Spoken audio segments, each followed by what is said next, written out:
Okey, ini adalah orbital diagram bagi sodium atom. Dan ini di bawah adalah electronic configuration using SPDF notation. Jadi sekarang saya nak tunjukkan bagaimana kita nak buat electronic configuration bagi ion sodium. Jadi kalau kita lihat daripada electronic configuration ataupun orbital diagram bagi sodium atom, kita ada orbital 1s, 2s, 2p dan 3s. Jadi 3s ni adalah orbital pada energy level yang paling tinggi.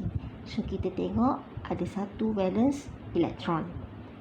Sebab orbital yang terluar dia adalah 3s, jadi satu valence elektron, maka sodium akan buang satu valence elektron. Dan di orbital diagram yang terbaru bagi sodium ion,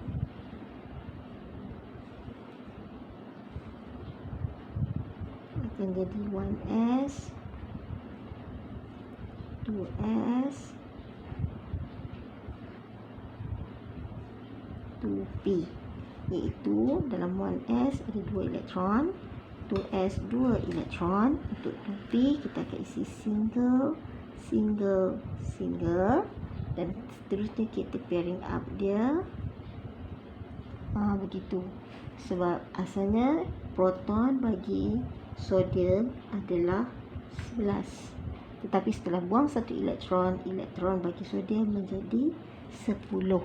Jadi jumlah elektron dia adalah 2, 4, 6, 8, 10. Maka electronic configuration bagi sodium ion adalah 1s ada 2 elektron, 2s ada 2 elektron.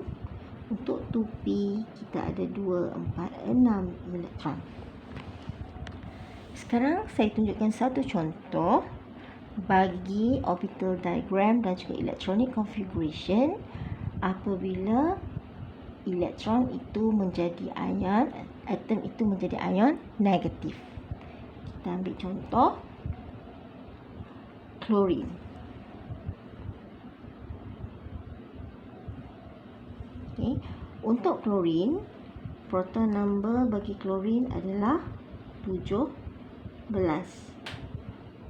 Maka dia ada orbital 1s,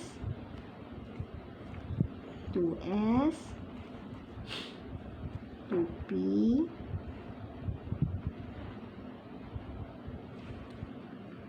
3s, 3p.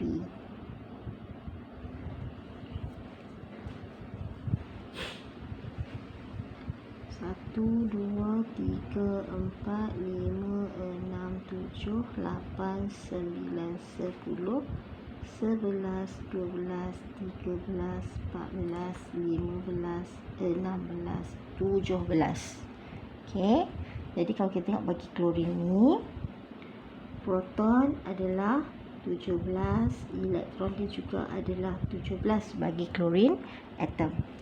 Tetapi apabila kita menulis electronic configuration, jangan lupa ini dipanggil orbital diagram.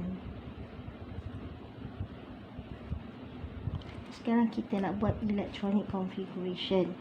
Maka 1s ada 2 elektron, 2s kita ada 2 elektron, dalam 2p ada 6, 3s ada 2 dan 3p ada 5.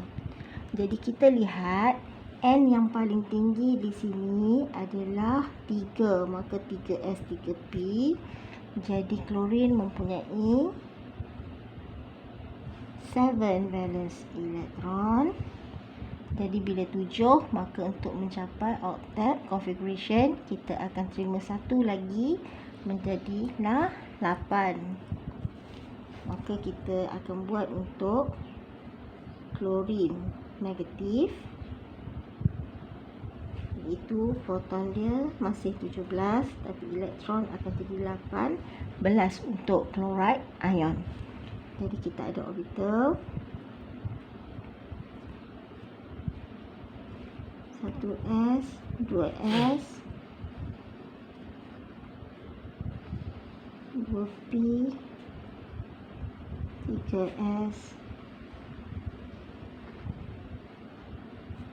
3P.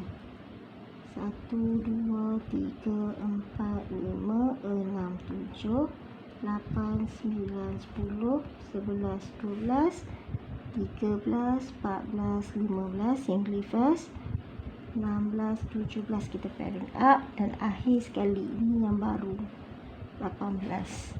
Okey, maka jadilah electronic configuration untuk chloride ion. 1s 2 electrons, 2s 2 electrons, 2p 6 electrons, 3s 2 electrons, and now your 3p is 6 electrons.